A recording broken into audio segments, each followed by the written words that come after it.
안녕하세요. 흰수염고래 스포츠입니다. 95%, 99%였던 양민혁의 토트넘 행이 100%로 완료가 되었습니다. 토트넘이 한국으로 입국하고 몇 시간 안에 곧바로 오피셜 기사가 뜨게 되었는데요. 한국에서 메디컬 테스트를 받았는데도 마치 런던 현지에서 받은 것 같은 영상과 양민혁의 인터뷰도 공개가 되었습니다. 지금부터 이 소식 자세하게 전해드리도록 하겠습니다. 토트넘이 2022년 이후 한국을 또 방문하게 되었습니다. 그때 방문했던 선수들 중에 재방문한 선수는 비수마, 클루셉스키, 벤 데이비스, 스킵, 히샬리송, 에메르송이었습니다. 2년 전에는 손흥민이 이미 한국에 머물고 있으면서 동료들이 입국할 때 환영을 해주었는데, 이번에 손흥민이 캡틴으로서 동료들을 이끌고 문이 열릴 때 벤 데이비스와 비수마, 아츠그레이 그리고 손흥민이 대형 태극기를 들고 등장하면서 인천국제공항이 콘서트 무대를 방불케 했습니다. 포토타임 순간에는 메디슨도 손흥민 옆으로 끼어들기도 했죠. 선수들이 게이트를 떠나기 전까지는 메디슨이 팬들에게 가장 적극적으로 반응하면서 이 순간을 즐기고 있었고, 18살 베리발도 수줍음 없이 팬들에게 인사해주면서 인기를 실감하고 있었습니다. 토트넘은 토요일에 일본에서 비셀고베와의 경기를 치렀기 때문에 하루를 푹 쉬고 30일 오후에 기자회견을 시작으로 공식 일정이 시작됩니다. 그리고 오후 6시에 오픈 트레이닝으로 훈련에 나서게 됩니다. 아마도 그 사이사이에도 이벤트가 있겠죠? 토트넘은 지금부터 일주일 동안 한국에 머물게 되는데, 팀 K리그와의 경기 때까지는 화요일에 비 소식이 있긴 하지만 스케줄에 영향을 줄 정도는 아닌 듯하고, 경기하는데도 영향은 없을 것으로 보입니다. 오히려 토요일에 경기하는 뮌헨과의 빅매치 때 비의 영향이 있을 확률이 높은데, 뮌헨은 31일에 역사적으로 한국에 첫 입국하게 되는데 미안하게도 날씨가 좋지 않을 확률이 높습니다. 그래도 다행일 수 있습니다. 한국은 7월에도 태풍이 온 적도 있고 국지성 호우가 내린 적도 빈번했거든요. 지난해 토트넘이 방콕을 방문했을 때 아예 이벤트 경기가 취소가 된 적이 있잖아요. 아무튼 토트넘과 뮌헨의 한국 방문 경기들은 큰 영향은 없을 것으로 보입니다. 토트넘 선수단이 입국한 후 불과 몇 시간 뒤에는 깜짝 오피셜이 떴습니다. 방심하다가 놓쳐버렸는데요. 토트넘이 양민혁 영입을 발표를 했고, 계약 기간이 무려 2030년까지 6년 계약이었습니다. 강원의 김병지 대표는 양민혁의 토트넘 이적에 대해서 국내에서 유럽 무대에 직행한 한국인 선수 중에 최고 이적료 수준이라고 했는데, 이건 잘 이해해야 합니다. 유럽 무대로 직행한 한국인 선수 중에서라는 거지 유럽에서 최고 수준이라고 한 게 아닙니다. 이미 60억 정도라고 전했을 때 만 18살 선수가 성인 무대에서 25경기 8골 4도움을 기록해버린 선수가 프리미어리그 거기다 빅6 클럽에서 60억으로 영입하는 건 토트넘 입장에서는 그냥 공짜 영입이다 다를 게 없는 것이고, 오히려 당했다라는 생각이 들 정도입니다. 실제로 많은 팬들은 양민혁이 헐값에 팔려갔다고 하는 이들도 많았습니다. 베리발은 성인 무대 경험 없이 140억에 영입하면서 곧바로 1군 무대에 오른다는 옵션까지 있고, 아츠그레이는 잉글랜드 출신이라는 프리미엄을 얹고 2부 리그에서 한 시즌 뛰었던 선수인데 약 500억을 들여서 영입을 했습니다.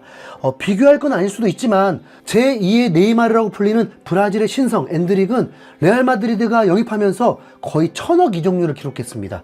그렇다고 양민혁의 가치가 앞으로도 60억인 선수라는 건 결코 아닙니다. 엔지 감독이 양민혁을 어떻게 활용하느냐에 따라서 2, 3년 안에 10배 이상도 충분히 가능하게 되죠. 토트넘 구단은 SNS를 통해서 양민혁이 엔지 감독과 악수하는 장면도 공개를 했습니다.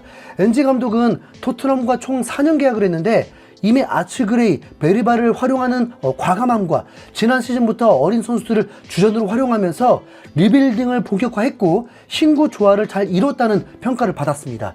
엔지 감독은 아시아 선수에 대해서도 편견도 없고, 그렇게 셀틱에서도 우승을 했던 만큼 오로지 실력으로만 평가하고 기용하기 때문에 양민혁에게 기회가 있습니다.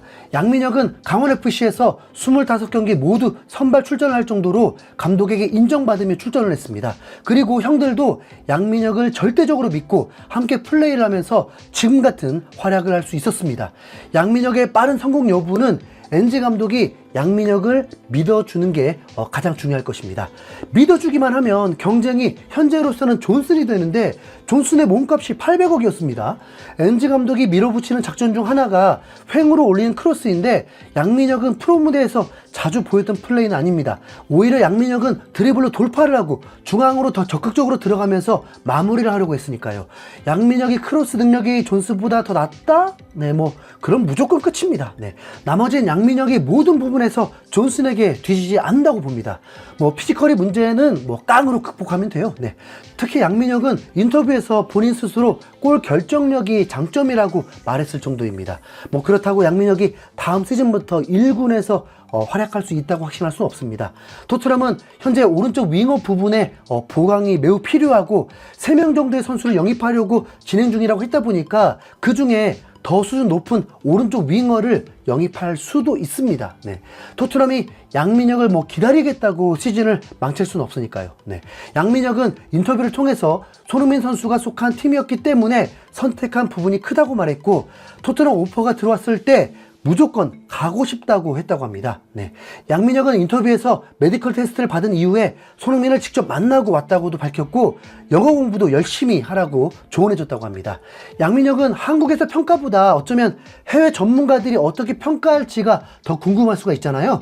글로벌 통계 매체 옵타에서 활동하는 맷 헤이스는 양민혁에 대해서 엄청 긴 장문으로 평가를 했는데 먼저 강원FC에서 활약하고 있는 기록들을 전했고 이번 시즌 공동 5위에 해당하는 높은 골 기여도를 보여주고 있다고 평가했습니다. 그러면서 손흥민과 비교해보면 빠른 속도로 드리블하는 스타일과 양발로 슈팅하는 능력 외에는 유사점이 많지는 않다면서 두 선수는 다른 영역에서 활동하면서 다른 스타일의 창의성을 발휘한다고 했습니다. 그러면서 더 구체적으로 손흥민이 전방의 공간을 확보하고 돌진하는 플레이를 좋아한다면 양민혁은 좀 더 중앙 쪽에 좁은 공간에서 플레이하는데 능숙하다라고 평가했습니다. 그리고 양민혁은 현대적인 윙어로 플레이할 수 있다. 그가 뛴 포지션들은 지금까지 왼쪽, 오른쪽 고루 분포되어 있으나 피치의 중앙 쪽에서 더 시간을 많이 보냈다. 볼을 바로 받는 것도 좋아하지만 폭발적인 스피드와 타이밍을 활용한 돌파로 풀백의 뒤로 파고들어 강원의 미드필더들이 준볼을 받으려 하는 움직임도 보여주는 등 인상적인 다양한 능력들을 보여준다. 그의 제일 인상적인 기여 중 하나는 드리블 능력이다. 회전 반경을 빡빡하게 가져가는 능력과 빠른 발로 양민혁은 공을 가진 상대 선수를 제치고 팀 전체를 윗공간으로 끌어올릴 수 있다. 좁은 공간에서 선수를 등지고 공을 받는 능력과 함께 몇 번의 빠른 터치와 양방향 모두로 갈 수 있는 움직임을 통해 팀을 앞쪽으로 전진시키곤 한다. 그의 트레이드 동작은 왼팔로 마크맨을 잡고 오른발 바깥쪽으로 공을 터치한 뒤 인상적이고 폭발적인 속도를 쓰는 움직임으로 이는 최근 몇 주 동안 여러 팀에게 문제를 일으켰다라고 했습니다. 이후에도 정말 긴 양민혁 분석이 있었는데 양민혁이 출전했던 경기들을 평가하면서 상체 힘의 부족과 피지컬 문제는 토트넘이 보완해야 할 부분이라고 했고 그렇다고 뭐 힐만큼 밀릴 선수는 아니라고 했습니다. 그리고 개선해야 할 점이 압박의 효율성이라고 했습니다. 하지만 18살 나이에 큰 문제는 아닐 것이고 NG 감독과 코치들이 축구 철학을 잘 전하면서 양민혁을 잘 다듬어야 함을 새겨야 한다고 했습니다. 그리고 경합에서도 더 많은 자신감을 가질 필요가 있고 파이널 서드 지역에서 생각할 시간이 너무 많아서 공을 놓치거나 달려오는 수비수에게 뺏기는 경우가 몇 번 있었다고 했습니다. 근데 뭐 이런 건 월드 클래스 선수들에게도 종종 있는 거니까 뭐 단점이라고 뭐 말할 순 없겠죠. 네. 팀 내 위상이 높아질수록 그런 부분은 다 해소됩니다.